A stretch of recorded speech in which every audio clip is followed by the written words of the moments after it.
Let's see.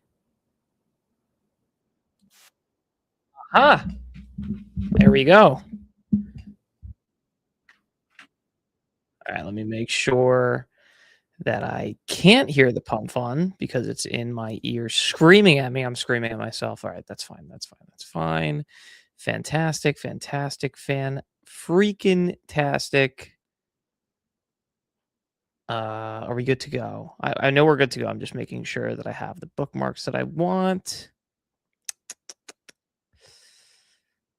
And okay. I think we'll start about, yeah. We'll start about here. All right. Fantastic. What's up, guys? This is Overexposed. I'm Eddie, aka Dancing Eddie. We got a lot to talk about tonight. This show is Overexposed. We run the show on Sundays, Tuesdays, and Thursdays at 5 p.m. Eastern Time. So if you guys are tuning in for the first time, hello. What's up, Tenatoka? Sorry, Tenatoka. What's up, dude? Good to see you. Hope you're doing well. I hope you are doing well, senor. We got, let's see. I'm going to start off in a second. I'm going to pull up my own. I got to pull up this tweet from Nikita because it's crazy. It is absolutely absurd because we're about to be so freaking back. We are about to be so freaking back. All right. Pull it up, Chris. Let's get things rolling. Nikita Beer with finally one of the greatest updates that we've seen in crypto Twitter in, I don't know, a year, 2 years, maybe something like that. After rage baiting the entire timeline, which in fairness, I don't think it was actually a rage bait. I think there was I think he does have some critical misunderstandings of crypto Twitter and CT at large, but whatever. He tweets the other day, GM, it's fixed. And everyone's like, what does that mean? Turns out the algo is like 8,000 times better, which is incredible. Did I just freeze? I did just freeze. All right, hold on. 1 second. 1 second. 1 second. I'm fixing it. 1 second. I'm fixing it.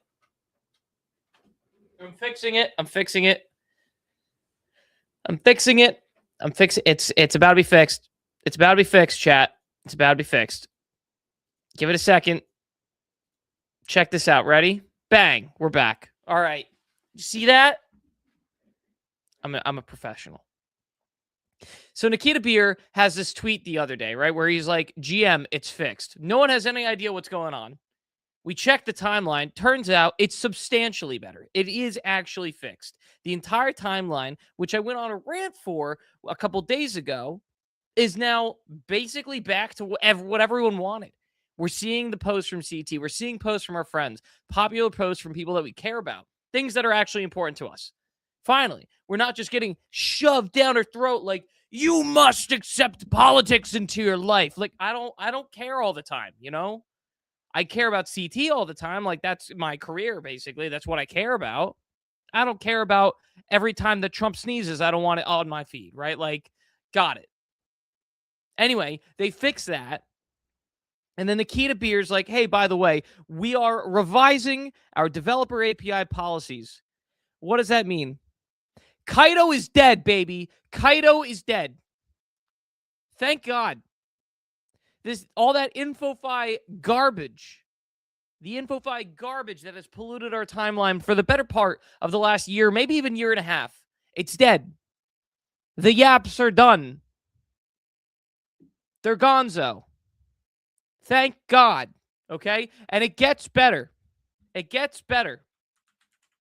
Not only did they die, not only are the yaps dead, but they launched this, right? Sunsetting yaps and the launch of Kaido Studio. What is Kaido Studio, you might ask? It is best-in-class analytics across. What does this sound? This is just a marketing agency. They have rebranded their growth AI startup to just a marketing agency. It is a fall from grace unlike anyone's ever seen before. It is, a deserved end. Deserved. Now, I mean, to be honest, the team got crazy rich, probably made a couple $1 million or millions of dollars off of their token and whatnot. They made plenty of money, so whatever. They got rewarded millions for their damage. But Kaido's dead. Kaido is dead. Thank God. The AI slot bots are going to be scrounging. You know that meme where it's like, can I have a penny, sir? Can I have just a penny, sir? That's the AI slot bots. Dead. Obliterated. Thank God. My God, dude, those things suck. It's like, yeah, sure, it's free engagement, but it's the worst free engagement. If I just so much as tweet anything, let me just check out any of my tweets. It's just horrendous. Hold on. Let's see. Let's see. What's one that has some wow, man, my engagement has been through the ground the last few days. Slotbot.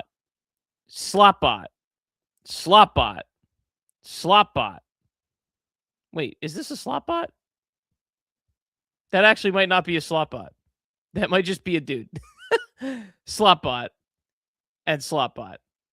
So 1, 2, 3, 4, 5 definite slotbots, and one guy that I may have just mistitled. Oops, my bad. So thank God, dude. Thank God that the AI slotbots are dead and buried. I'm a happier man for it, and I'm sure the timeline is going to see much better days as a result of this. Incredible back-to-back announcements out of Nikita Beer. Incredible.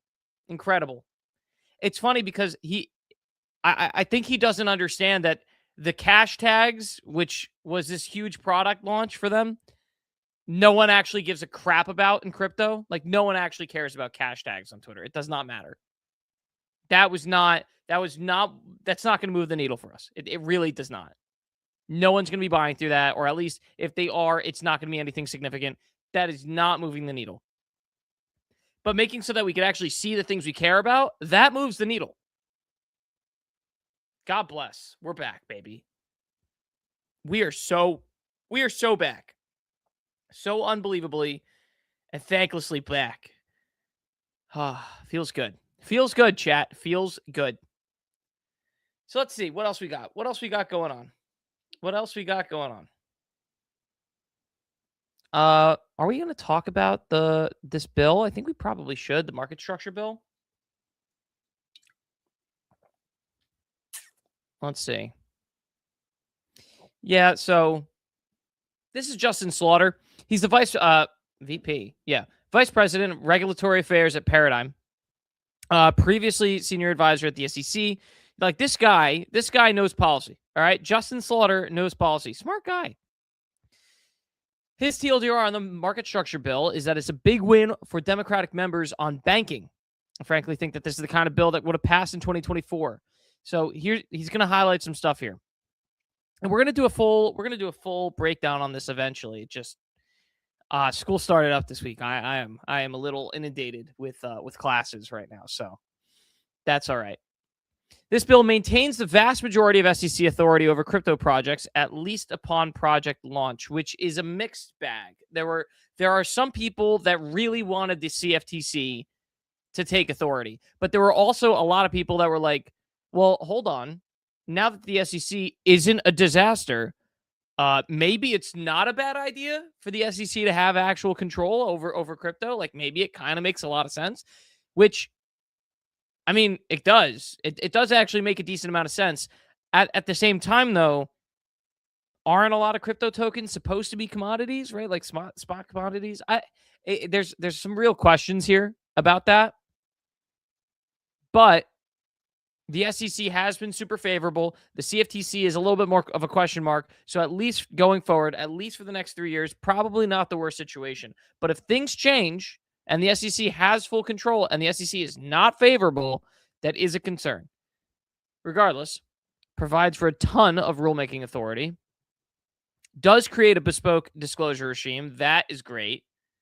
And is better on token classification. Okay. Let's see. How long is this one? Oh, this is the thread. This is a thread. Justin! Holy crap, that's a lot. tweets. That is so many tweets, Justin. Wow. Let's do a quick skim then. We're going to do a quick skimsies. All right. Definitions. Okay. Definitions are very critical, but for the purposes of the stream, we're going to keep going. Okay. No. Oh my God. It is 278 pages. That is a behemoth of a bill. That's still crazy. That's huge. What a huge bill. 278 pages. That's a textbook. That's serious. Okay. With related person. Okay. It covers anyone who was, in the last 3 years, a founder or person in similar capacity who owns 4% of the outstanding supply of an ancillary asset, or in the last year is a director, owns 10% of the supply. Interesting. Interesting. Okay. Let's see. Yeah. So basically, if you're a related person, you have restrictions on sales or transfers. Interesting. This might be pretty key for lockups. So it's starting to define lockups a little bit. That's interesting. I wonder what those restrictions are. Disclosures. Disclosures is huge. Frankly, is probably the most important section of the whole thing. That is true. That is true. Definition of an ancillary asset. Yep. Okay. Okay. Makes clear. I'm just taking a look, guys. I'm taking a look. I'm trying to see if there's anything absolutely immediately, like, have to talk on this. Interesting. Network tokens. So that's stuff like ETH, ancillary assets. So this is covering and talking about things that are not just like the main ones. These are like tokens that come online on top of the network. Things like ETH. Subsets of network tokens, which are digital commodities intrinsically linked to a distributed ledger system. Interesting. So the network token is like ETH, right? So ETH is a network token for Ethereum. Got it. But then where does it get into the ancillaries?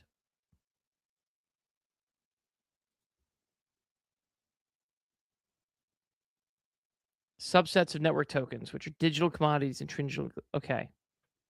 Interesting. All right, let's keep going. If you initially sold an asset or controlled or causes the initial sale distribution, you're covered. Oh.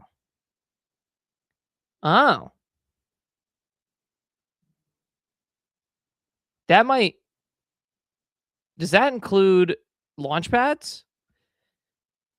Ancillary asset originator. It's very broad. If you initially sold an asset or controlled or causes the initial sale or distribution, you're covered. So launchpads are covered as ancillary asset originators. That is very interesting. I wonder if that includes Pump Fun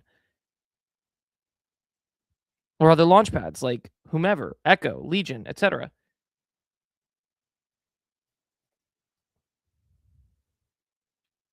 Okay.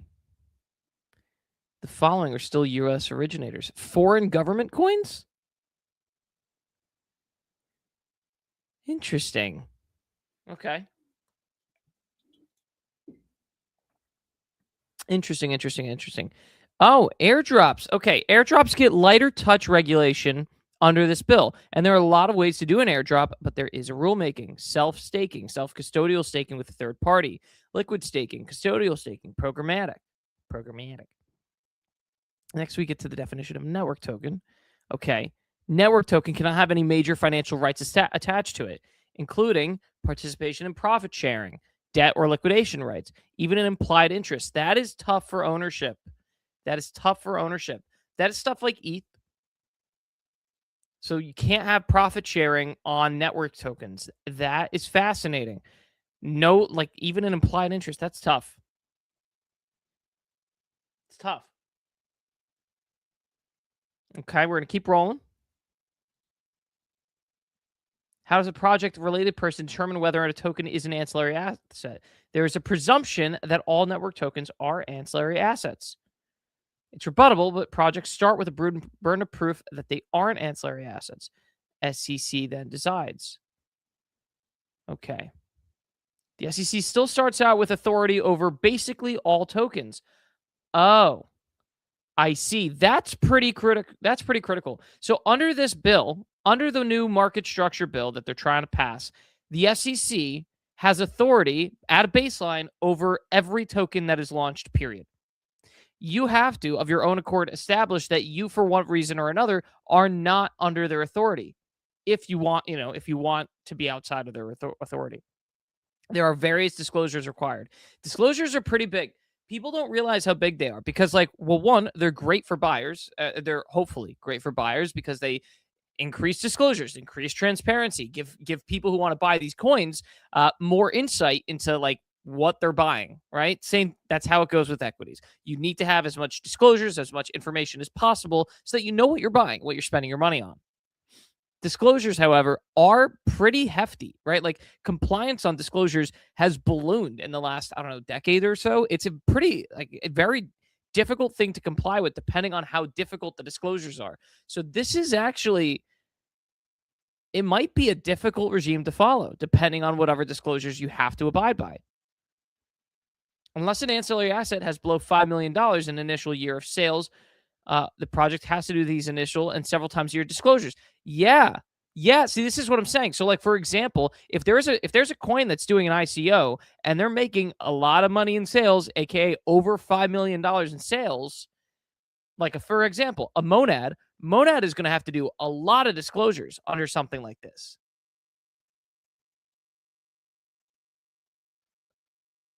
Any offer, sale, or distribution of an ancillary asset by or caused by an ancillary asset originator, shall be subject to the initial and periodic disclosure requirements under subsection D. Interesting. Yeah, so Monad exceeded this. So Monad, for example, assuming that they're covered by this, has to comply with a pretty hefty regime of disclosures. That is interesting.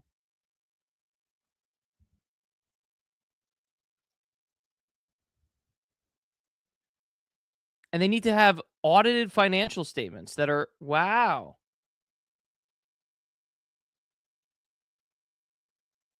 Wow. So we're going to get effectively 10Ks. Okay. That is interesting. Even when project transitions to no longer being actively managed, and by the way, we're gonna get talking about other stuff in about 5 minutes or so. So don't worry, we're gonna have more distinctly interesting stuff. But I have to go over this. Projects can always do voluntary disclosures. Yep. Okay. Additionally, there are limitations on what can be required by the SEC. What else we got?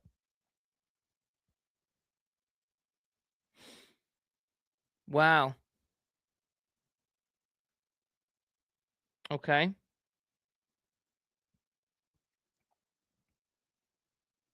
Someday. Huh. Okay. This one. Okay, so they have limitations on how related persons can dispose of or sell their ancillary asset holdings. Okay.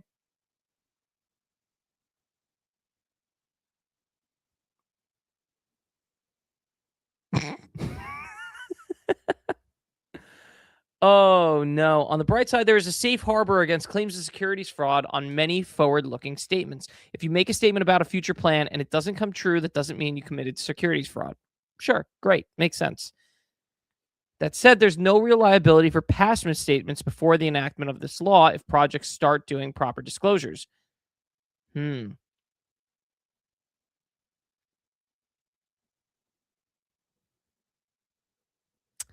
Oh, wow. Okay. This is what the SEC loves to do. They love to have anti-evasion statutes or other kinds of all-encompassing statutes where they have the power to say, hey, this is the law that we're making, okay? And also, if you guys try and get around the law, if you try and find a loophole to get around the law, we'll then make a new law like that to just say, no, No, you're not allowed to get around it. There are no loopholes. You have to go back under the initial intent of the law that we've created. So that is pretty. The SEC is pretty empowered by the new market structure bill. Let's see.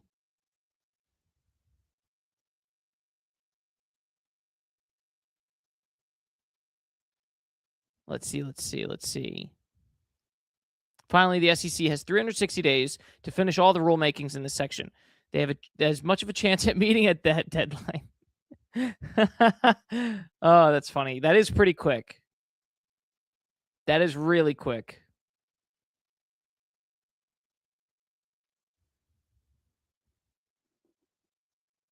Wait a minute. Next week, which covers, okay. Gets tighter in that there can never be a sale of more than 10% of outstanding tokens in terms of dollar value under this regulation.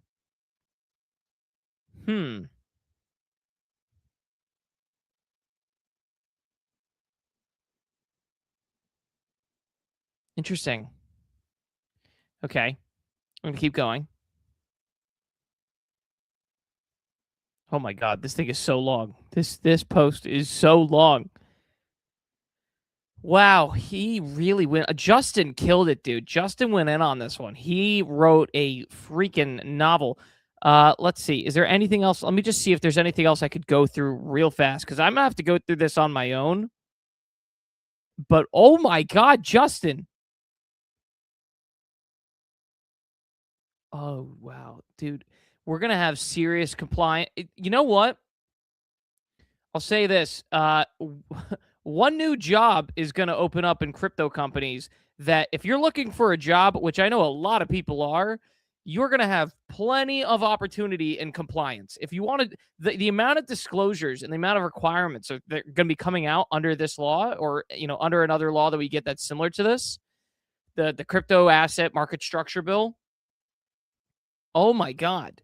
Like the disclosure requirements, the compliance requirements, any serious company in crypto, any serious token launch, whatever, is going to have such an insane disclosure regime as compared to what we currently have. I mean, wow. Wow.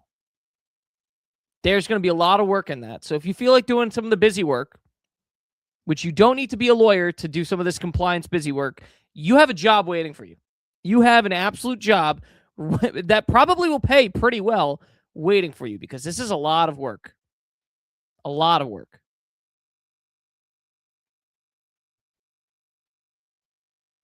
Section 401 literally makes it law that banks can engage with crypto. Anti-choke point proviso. That's pretty cool. That is pretty cool. Let's see, but the real fight is in yield in 404. Section 404, of course, deals with an update to the yield provision. Basically, yield can no longer be paid under Genius just for holding stablecoins, but requires some level of transaction activity that can include the use of a wallet, rewards program, or even validation or staking. That's tough. That's big. That is why Coinbase is not on board. That is why Coinbase is not for this.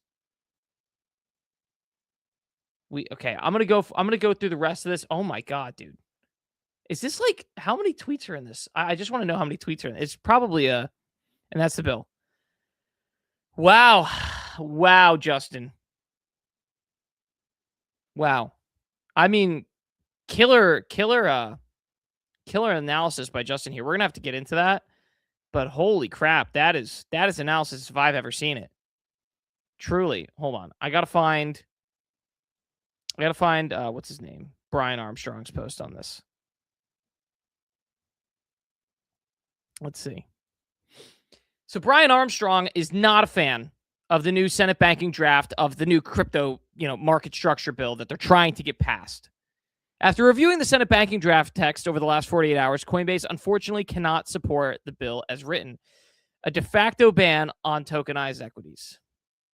That is tough. That is tough. DeFi prohibitions, giving the government unlimited access to your financial records and removing your right to privacy. Is that accurate? I have to read into that to confirm that, because if that's accurate, that is interesting.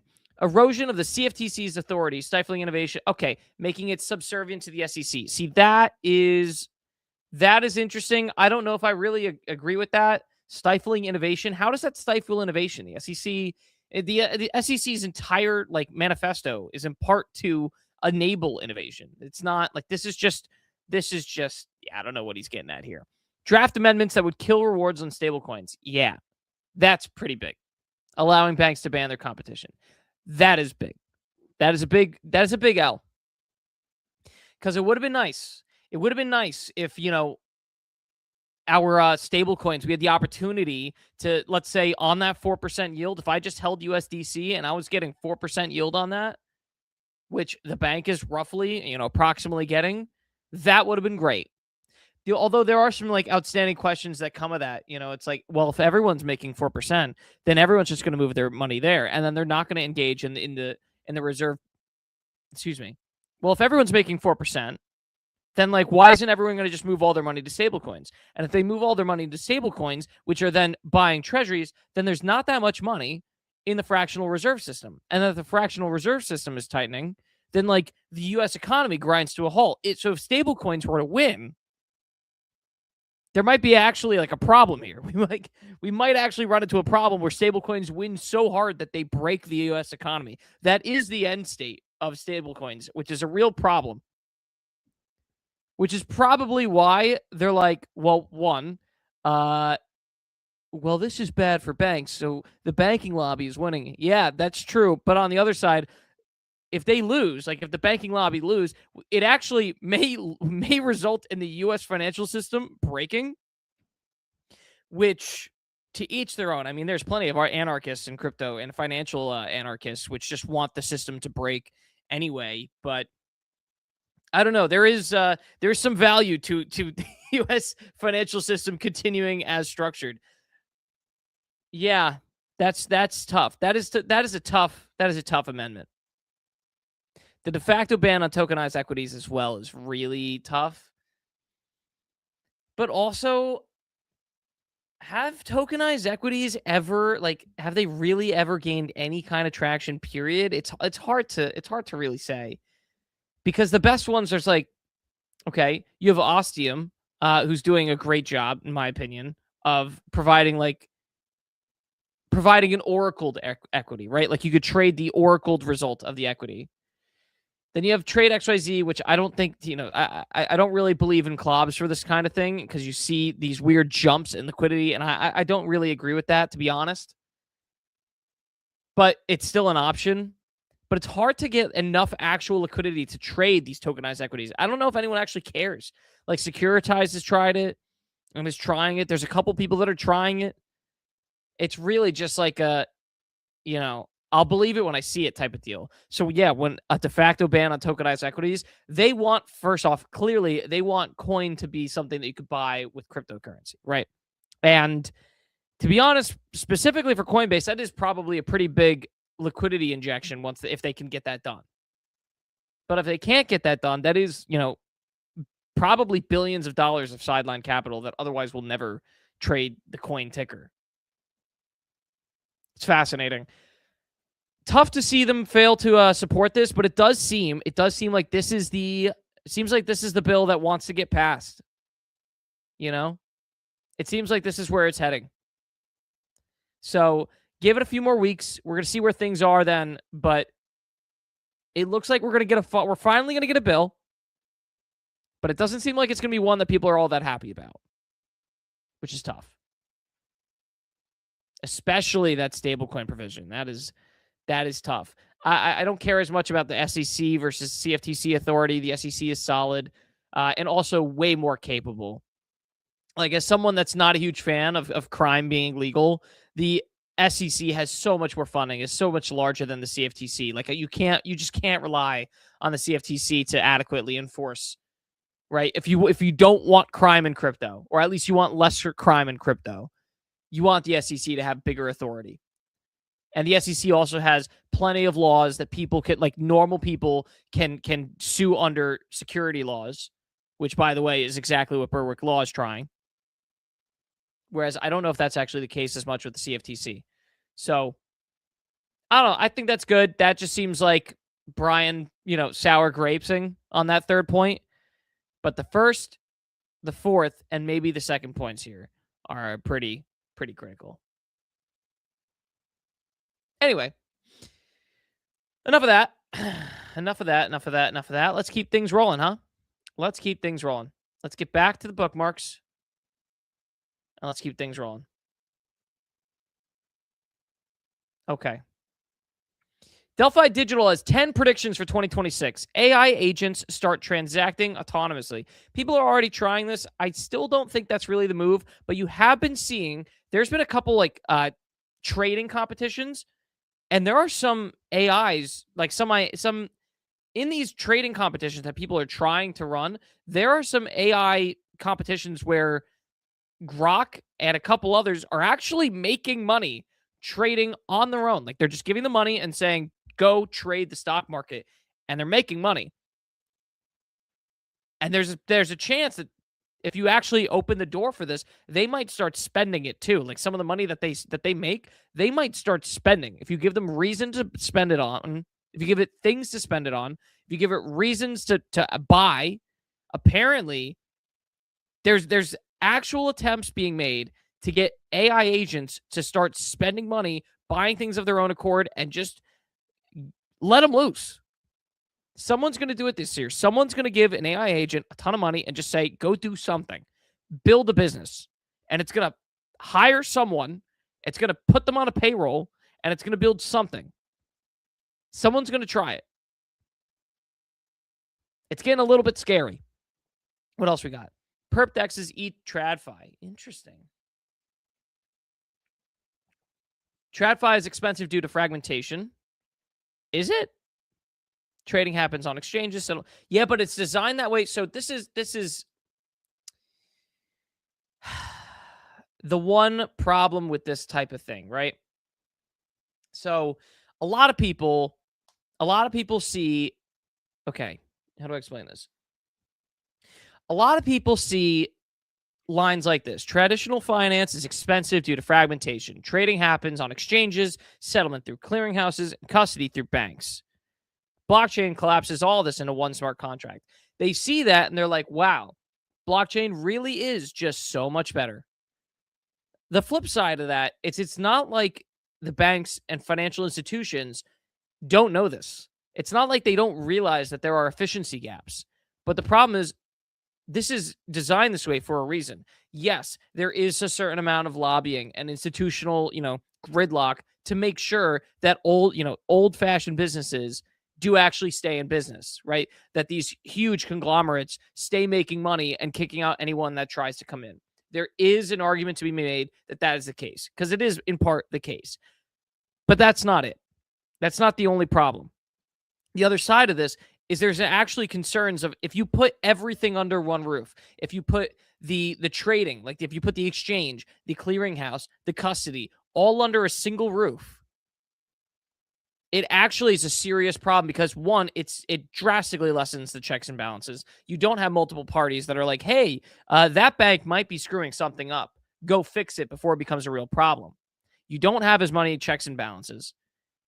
And if something happens and something goes wrong, the entire house crumbles, because the entire house is built on the same foundation, and it's way more damaging. So there is actually a serious safety net that backs all this. I was talking with this guy, right? I was talking with this guy. He used to be one of, I want to say, he used to be C-suite at NASDAQ, okay? He was very high up at NASDAQ, was very involved. And I was talking to him about crypto. And I said, dude, crypto is doing a great job. There's serious security in place. The technology is starting to compete with traditional finance. And he's like, really? It is starting to compete with traditional finance? You think so? And I was like, I think so. I think it's starting to get there. Why do you disagree? And he was like, when was the last time that a traditional finance, like, for example, when was the last time that the NASDAQ was hacked for a couple $1 billion? I was like, well, it was never hacked for a couple $1 billion. And he was like, exactly. So when crypto institutions are built in a way that they're not going to be hacked, they're not going to have smart contract errors, they're not going to have critical functions malfunction, and be irreversibly malfunctioning. In that situation, fine. Then it can start actually, then it could start actually replacing traditional finance. Until then, you're not going to put $1 trillion of value. The derivatives market in traditional finance is worth, I think, like $50 trillion. You're not going to move $50 trillion worth of trading onto platforms where you never know what's going to happen. Like, even Hyperliquid is not safe from this. You saw what happened with the XPL markets, where it was completely manipulated. We saw what happened with Jelly Jelly, where Hyperliquid almost broke. That was all within the last year. That literally almost killed Hyperliquid. Also within the last year. Lighter during 1010 went down. It just was off. Lighter during 1010 was literally offline. And we're saying perp dexes are going to eat traditional finance. I mean, maybe in 10 years, maybe in 10, 20 years, it's going to take some time to get there. We have plenty of room to grow, but that's like one thing with crypto. Everyone moves the timeline so far up, and it's just not thinking about what the actual situation. It's just not there. Competitors like Aster, we really think Aster is going to come anywhere close to replacing the NASDAQ. It's a joke. So no, it's just not there. But maybe one day. Prediction markets graduate to TradFi infrastructure. I do think that's starting to happen. You're seeing Bloomberg Terminal start picking up more and more of prediction markets and what they have to say. And I think there's something here. Like, I really do think that TradFi is going to take advantage of prediction markets. There's a lot there. That's why it's like so frustrating to me, because I think it's both a short and long-term gamble for the bad that so many, like, the prediction markets are trying to gun it down the sports gambling route. It is just not it, in my opinion. It's just like weird branding. Yes, it's getting it in the minds of people, but they're just associating it with DraftKings. It's so unserious. I don't know. I don't love that. I think that there's a lot more money, and I think there's a lot of opportunity in the TradFi infrastructure realm. And we're going to talk about it over the course of the next few weeks, that the prediction markets are starting to lose on the gambling front. They really are. Like, it's not doing great. The results in the courts so far, the arguments that are coming along do not look great. So if prediction markets are going to win, and I think they have a really good shot at it, it's going to be through this sector, through TradFi. In my opinion, it's not going to be through the gambling route. Ecosystems reclaim stablecoin yield from issuers. The market structure. The market bill is a market structure. The bill that's currently about to make its way through Senate Banking Committee, not looking great for that. So tough prediction. DeFi cracks under collateralized lending. This is what people have been wanting, but it's probably, under collateralized lending is tough. I could, Jane's got a chance for sure. They are trying. I know that there is an actual effort to make credit scores in crypto. There is an actual effort to get credit scores rolling in crypto, but it's just one of those things where it's like people have tried over and over and over again. It's funny how many times people have tried this stuff and it's just not panned out. So I'm not sure. I don't know about that one. On-chain FX finds product market fit. Gold and Bitcoin lead the debasement trade. Maybe. Exchanges become everything apps. They're trying. I want to talk about that probably. And okay. Exchanges become everything apps. Yeah, Coinbase wants to do it. It seems like every single large app, every single large exchange wants to become an everything app. You have Coinbase doing the base app. They want social trading. They want every kind of finance on the base app. Robinhood is the real competitor, though. People don't talk about this enough. When people say, oh, what is Hyperliquid going to do? Like, why is Hyperliquid going to spend any money marketing? They don't need to spend any more money marketing. The people that Hyperliquid should be marketing to are the people that in 1 year are going to be trading perps on Robinhood, not on Hyperliquid, because they didn't even know that Hyperliquid existed. And the first time that they heard of perps is when it was fully functioning on their favorite equities on Robinhood. And it's just like Robinhood is going to come for people's lunch. They're trying on the prediction markets, and they're probably going to do kind of decent. They already have a pretty huge crypto trading crowd. They already have it. They have actually a very compelling finance ecosystem that I'm probably like, I'm thinking about moving serious money there. I mean, serious for me. I'm thinking about moving money to Robinhood, not really Coinbase, definitely not Binance, not really Kraken. Like Robinhood seems the most compelling. So when people ask, oh, why are you going to move your money to Hyperliquid? Or excuse me, when people ask, why is Hyperliquid going to spend anything on marketing? It's because they're all going for the everything apps. Coinbase, Robinhood, Binance, Kraken, they all want to eat everyone on perps. They all want to eat everyone on the everything app. And they have the money to do it. Hyperliquid has money. But they also don't have the same regulatory moat. And it's just like, I really, really would strongly urge people to think like Robinhood's serious and they will probably win. So maybe you're just fighting for second or third place at that point. Let's see. All right, what else we got? All right, let's keep going. Let's keep things going. I don't feel like talking about that, to be honest. All right, we'll talk about this. We'll talk about this. Let's see. Oh, Musio. I didn't even see your comment. It was like 10 minutes ago. What's up, dude? How's it going? Hope you're well. Glad to see you're here, dude. Glad to see you're here. Let's hop into it. In my head, there's just two important of implications on the sale of this card for the collectible market for this not to beat the over. The implications are just too high. This is the biggest collectible sale, period. Okay, we're having Logan Paul's PSA 10 Pokemon Illustrator card, which is apparently like the single rarest, most important Pokemon card on the planet, arguably. More than any Charizard, more than any Rayquaza, okay? More than Deoxys, you name your Pokemon, the Illustrator card is number one, numero uno, and he has it for sale right now. It's getting auctioned off. And he is hoping to get over 5 million on this coin. He wants to get over $5 million for this Pokemon card. And he's probably going to get it. Let me see if I could find the active Pokemon auction Illustrator. Let's see. Is this the actual auction? Oh. This is the actual auction. Wow. All right, let's pull this up. So, okay. Logan Paul is auctioning his world famous Pokemon Illustrator card. Okay. Logan Paul's world record holding Pikachu Illustrator card is currently on auction, and the current bid is at $5.1 million. And by the way, that's not just it. Whatever buyer is going to actually buy this has a 24% additional fee. So this is really a $6.3 million bid on this card.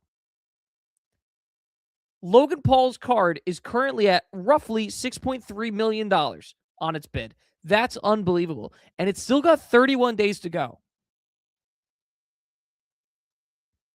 It's got the chain. Wow, that thing is kind of decked out. I mean, that is a serious card. There's a lot riding on this. There really is a lot riding on this. Thread Guy has a point here. If this thing sells for like 5-6 mil, if it's sold for 5-6 mil, like we're genuinely in trouble. People are flooring One Piece cards. People are flooring. See, he's got a point here because people don't realize that when you have the number one asset in the Pokemon trading card ecosystem, the number one asset, if the number one asset is worth $1, everything else is worth nothing, right? So if it's worth only $1 million, it's then like, okay, how much is really everything else worth? You want this to be worth 10, 15, even up to $20 million. Because if it's worth a ton of money, if it's worth in the tens of millions of dollars for the number one Pokemon asset, everything else gets a trickle-down effect of like, okay, well, everything else prices up a little bit. So the entire Pokemon trading card ecosystem is kind of hoping that this Pokemon Illustrator card completely outperforms because it actually directly impacts the prices of everything else on the market. Charizards. Like it has to crush the over. It And does. the other giveaway was you don't have to pay. Whoever wins, the polymarket bets cash, and the golden auction sale fits final if buyer doesn't pay. Yeah, but I don't know if I. And so it's just like dollars. It's like Yeah, we'll just keep moving on because that's all I have to really say on it. I thought that was interesting. Keep going, keep going. No, we'll keep going. Yeah, I want to comment on this. I'll comment. I'll make this quick. Come on, work with me here. So famous streamer Kai Cenat. How do I say this?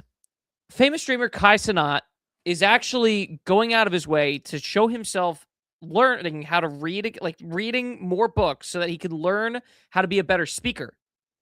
Kai Cenat wants to learn how to be a better speaker, so he's actually going and reading books, like demonstrating himself, reading these books and trying to learn, new words, new ways of speaking to make himself a better speaker. And honestly, there's one golden rule on the internet, and it's just you do not clown someone who is making themselves a better person.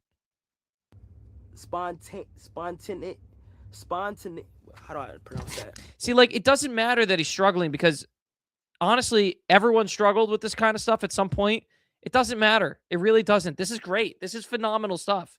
And the amount of kids, especially, that watch Kai Cenat, look up to him and think he's, like, actually a role model, and think that he's actually a role model in their lives is pretty substantial. So to see him struggling with reading and actually making sure that he can do it and help his own speaking, that's huge. That's phenomenal. And I really respect, especially, okay, you have millions of dollars. You have effectively unlimited internet cloud. And you go on the internet and you show yourself struggling to read. That is vulnerability to the max. That is like peak 8th grade or 7th grade, like we're in English class and you are scared to pick up the book and start speaking in class because that is like, you will get clowned if you don't know how to read. Oh, you don't know how to read? Like, that is pretty big vulnerability out of Kai Cenat. And honestly, I have just tremendous respect for this. Like, look, he's literally looking up how to pronounce the word. Spontaneity. But, like, this is great. This is what you want. What a phenomenal... This is, like, phenomenal role model stuff. And honestly, I respect this. I respect this tremendously. Oftentimes, when I don't know what a word is pronounced, I get to look at how it's pronounced and what it even means. See, this guy has millions of dollars, millions of adoring fans, and he's posting this online. That is just tremendously admirable. And I do hope that others take, in the same direction, because this is the kind of content we want younger kids looking at, not just like clavicular garbage. Oh, you have to look smacks. You have to like break the bones in your face so that you look peak. Like, shut the hell up, dude. Watch this guy reading. Phenomenal. Maybe not the most entertaining, but who cares? This is the kind of stuff that we stand for. Bless up, Kai. Respect. All right, let's keep things rolling. I don't think that's accurate. I could comment on that, but meh. Also meh.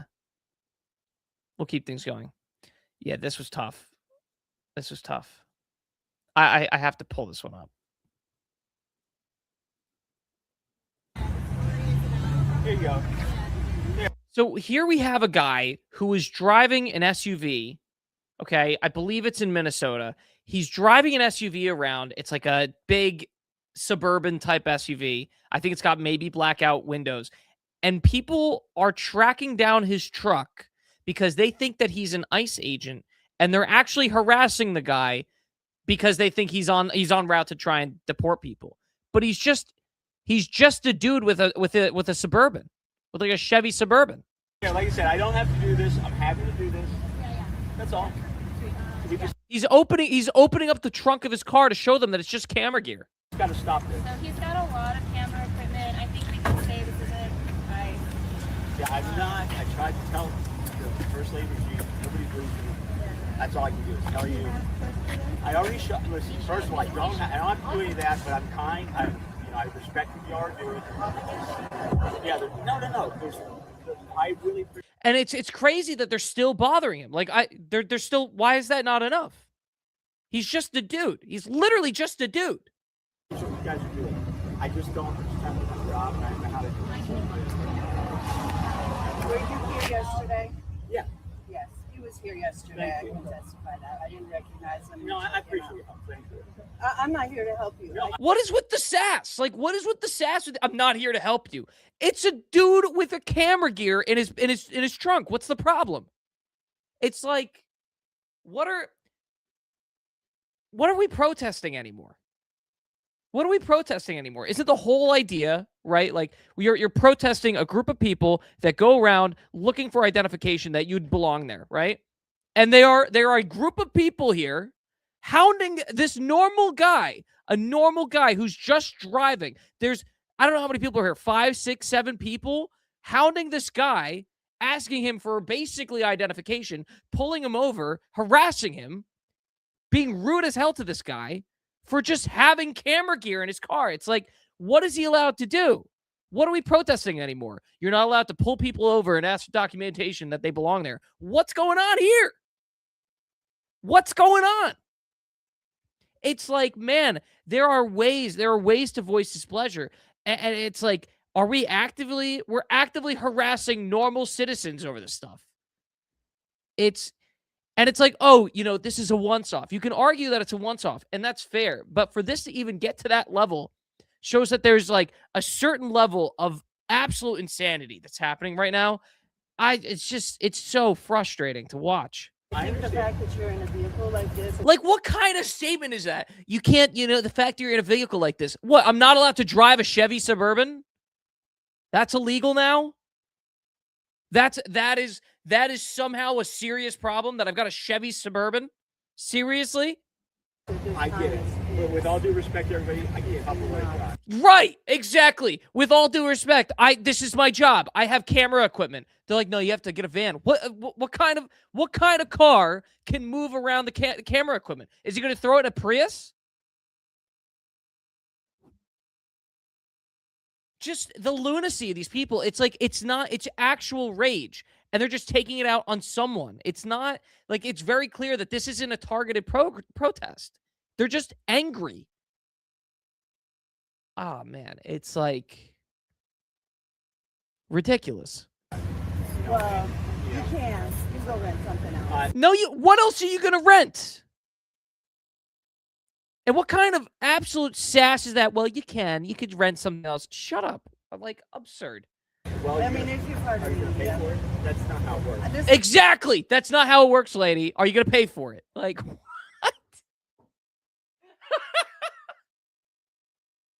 He's being so reasonable, and these people are harassing him over driving a car. It's like, I can't even watch this. My business. I know, but it's not how it works. So anyhow, I hope you guys understand. Not here to He cause was any here problem. with a video camera yesterday. I did see another vehicle with them. He's literally he's for the ICE protests. He's about it. He literally said, I'm cool with it. Like, you guys, I'm glad you guys are protesting it. But this is my job. Like, I just have this truck with camera equipment. And that's not good enough, apparently. Tough, dude. Tough. But Yeah, he showed I did see him with a camera. Press badge when folks are talking on the side? No. Okay. I told them I was with the media. Okay. And when people get irate with me, I have no choice to just walk the window. I think you gotta understand that like, people would. He doesn't need to understand anything. It's his car. God, it's like, how is it his fault? Dude, the victim blaming is crazy. Wow. It wasn't yesterday. That's the first time. Let's just wrap this up. Please. Let's just wrap this up. Literally, exactly. Yeah, guys, dude, that has a job. Like, can you just are we done? Like, ridiculous, dude. We'll keep going. Okay, this one's big too.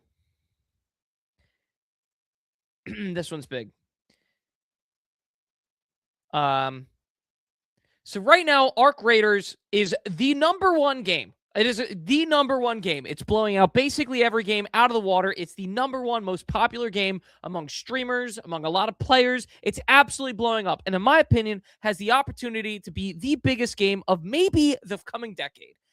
The only problem is it's loaded with cheaters. It is filled with cheaters. Arc Raiders has a serious cheating problem.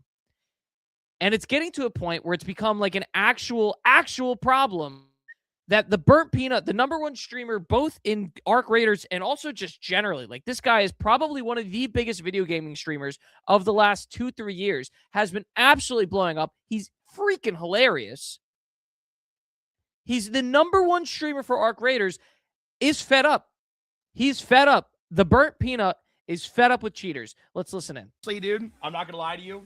I'm gonna make a formal thing. Inbox, fix this, or like I'm fucking out of here. Holy shit. That's tough. I'm actually out of here. It like give us something, or I'm actually out of here. This is ridiculous. It is. It is ridiculous. It's tough because it's like, okay, if you want to engage in the game, right? The game has player versus player matchmaking that if you aren't really a shooter, right? If you're not really fighting other players, it's not going to match you against other players that do like to shoot, because that way, like if you want to play more passive, the game will let you play more passive. And if you want to play more aggressive, the game will let you play more aggressive. And a lot of people complain about that, but realistically, it's actually a fairly good system. The one problem with it is if you are more aggressive and get matched with more aggressive players, you tend to get matched with more cheaters. And specifically for streamers, which this guy has hundreds of thousands, if not millions of people watching him play. And it's just like, anytime he loads up the game, someone in his lobby is cheating. Someone in his lobby is stream sniping and trying to hunt him down so that they can get on stream. It's a disaster. How do you make content out of a game where you're constantly getting attacked by people that are actually hacking the game? It is absurd. This is the single most important. Like, this game has the opportunity. Arc Raiders has the opportunity to be the biggest game in the country, in the world, basically, for the next decade. They have the opportunity to become the next Fortnite, but the most critical problem facing the game today is they have to, and I mean this seriously, it is life or death for the game that they have to get rid of cheaters ASAP. ASAP. This is the single biggest problem facing Arc Raiders. Yeah, the cheating problem has been fucking insane, man. If those guys are not IP banned from this game, I genuinely don't think I'm gonna play it. That's tough. I don't think I'm gonna play it. Dude. He is the number one guy, and if he stops playing, that is indicative of serious problems for Arc Raiders.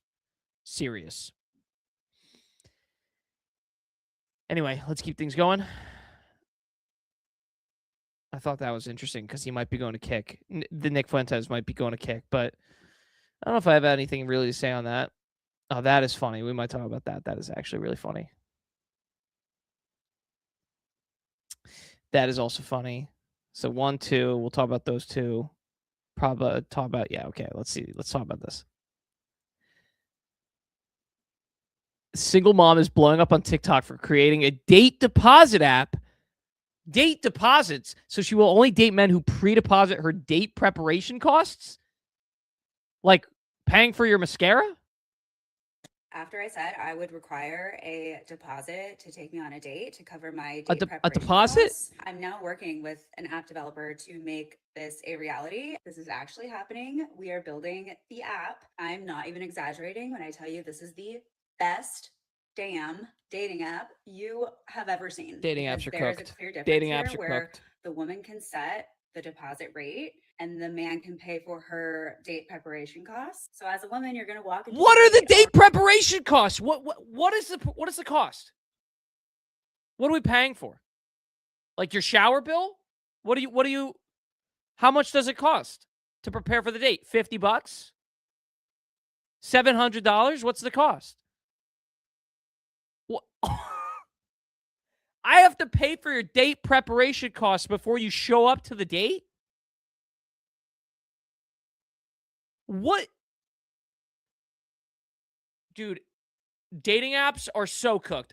Cooked beyond belief. It's just, it is an absolute disaster. Okay. It is an absolute disaster. The dating apps these days, especially in the New York City area. Oh my gosh. Disaster. Hinge, Raya, Tinder, Bumble, just limitless pain. It is just unending sea of just disaster. I got to get in a run club or something. Already so happy, and that's going to lead to a better date and a better connection, and that gives the man a better chance of succeeding in courting you. The app is called Courted. So when people ask, how did you meet? You can say, he courted me.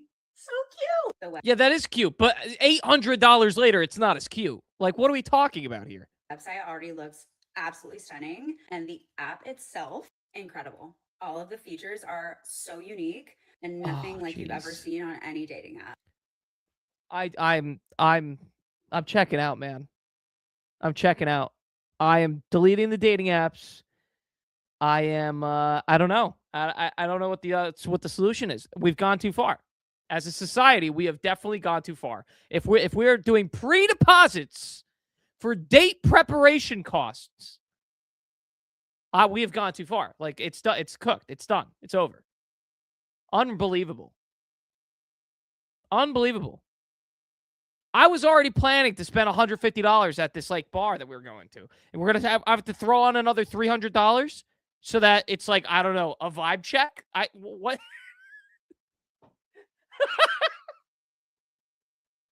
Yeah, that's going to be a $400 pre-deposit date preparation cost because I need shoes for this date, and they're actually, I don't know how much women's shoes are, like $700 sometimes.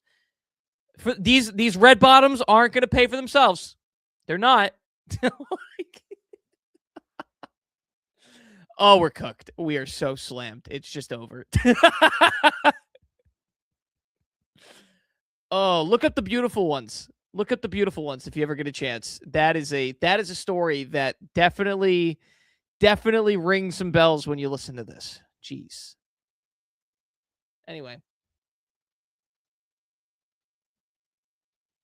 Probably comment on that. We got another 10 minutes here. Incredible back and forth here recorded by Smolting, which God bless Smolting.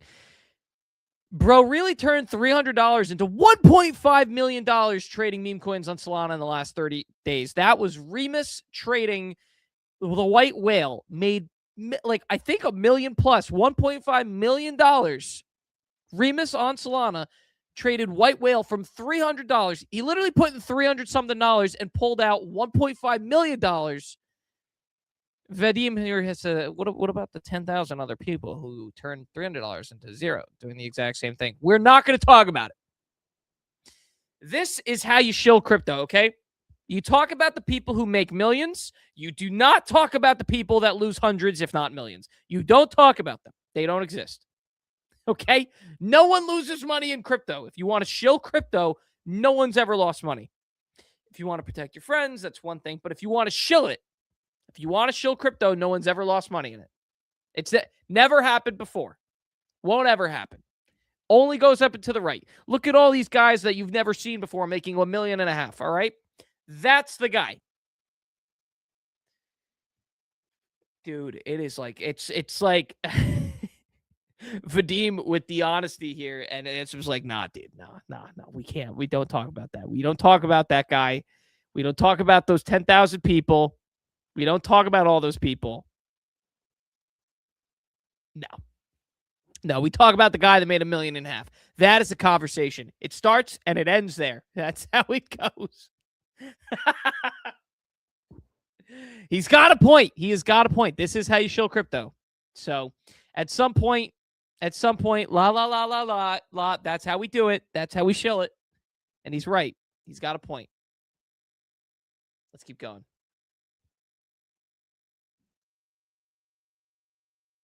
Okay.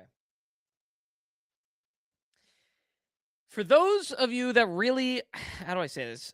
Palantir is working on a tool for ICE that populates a map with potential deportation targets, brings up a dossier on each person and provides a confidence score on the person's current address. Dude, like these technology companies, Palantir and Anduril, are literally building video game HUDs, like video game maps with interactive maps that you can like click on it and you're just like target acquired. And they're real people.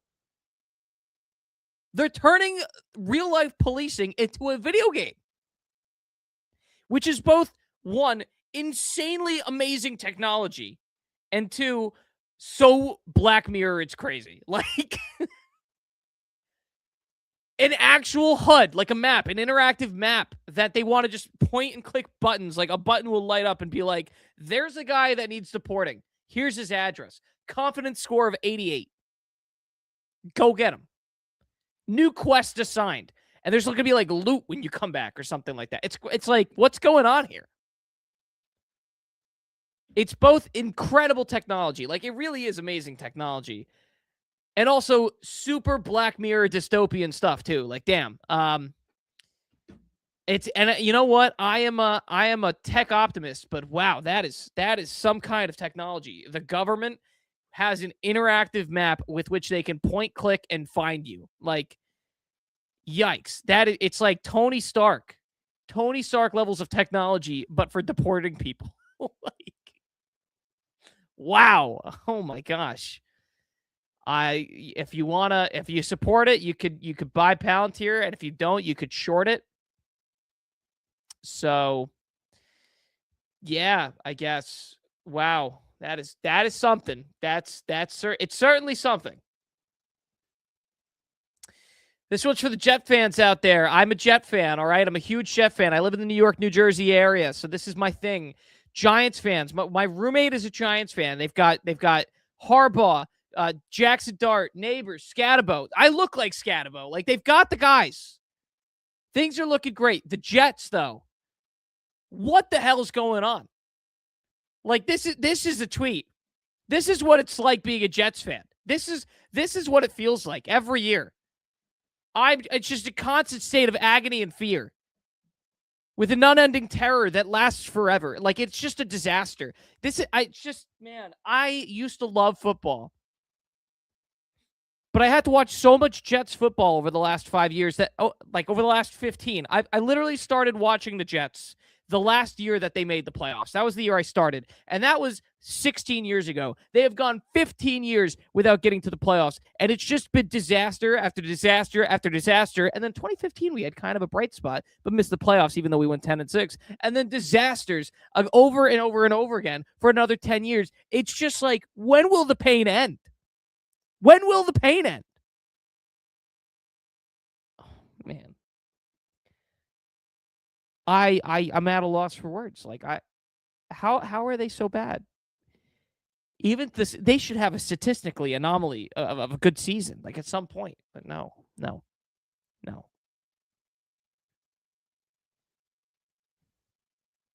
Let's see. This was great. White House. Trump was joking about canceling the next election. So yeah, I was talking about canceling the next election. Total meme, bro. Totally meme. Just memeing. Like, dude, Trump is just a feed of comedy. A feed of absolute comedy. He was joking about canceling the next election. Oh, man. Guys, it was just a meme. I wasn't serious. It was just a meme. We're not canceling the election. It would be great if we did. That would be hilarious. That would be really funny and really cool if we canceled the next election. But yeah, hilarious. Just actual comedy. Let's do a quick scan and then we'll wrap things up here. Let's see. Let's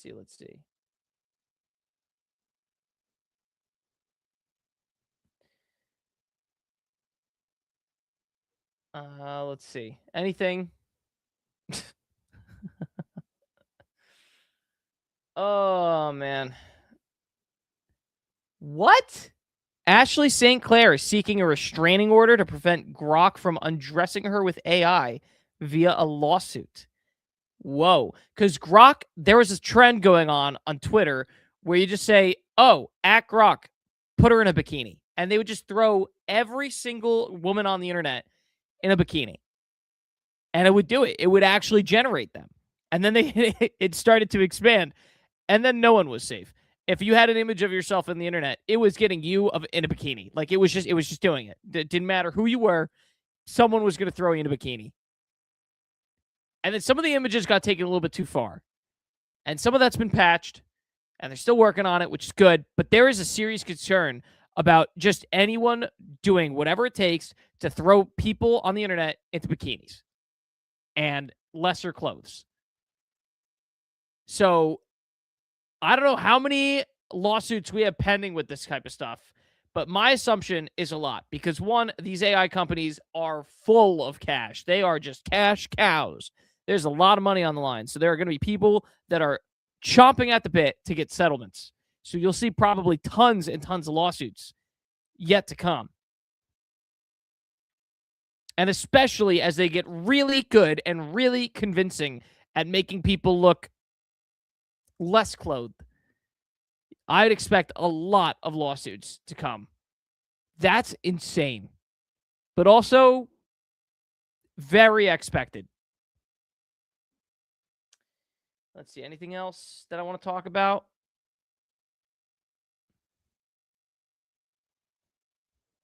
Oh, dude, that is tough.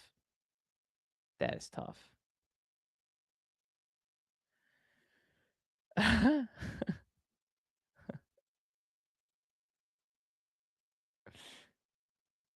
Man. Okay. Oh. Oh, that's great. All right, well, I think that's probably wow, but look at all this crypto that's on my timeline. It's really it's just perfect. It's beautiful. It's every post is crypto. It's beautiful. It's phenomenal. It's just absolutely perfect. Like they really did fix the timeline. Wow.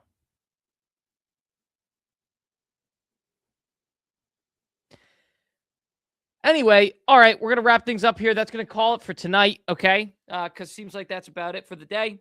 All right, chat? So this has been a fantastic stream. We're going to be back on Sunday at 5 p.m. Eastern. We got plenty to talk about, plenty yet to come. All right? I will see you guys on there. Arrivederci. Au revoir. Something like that.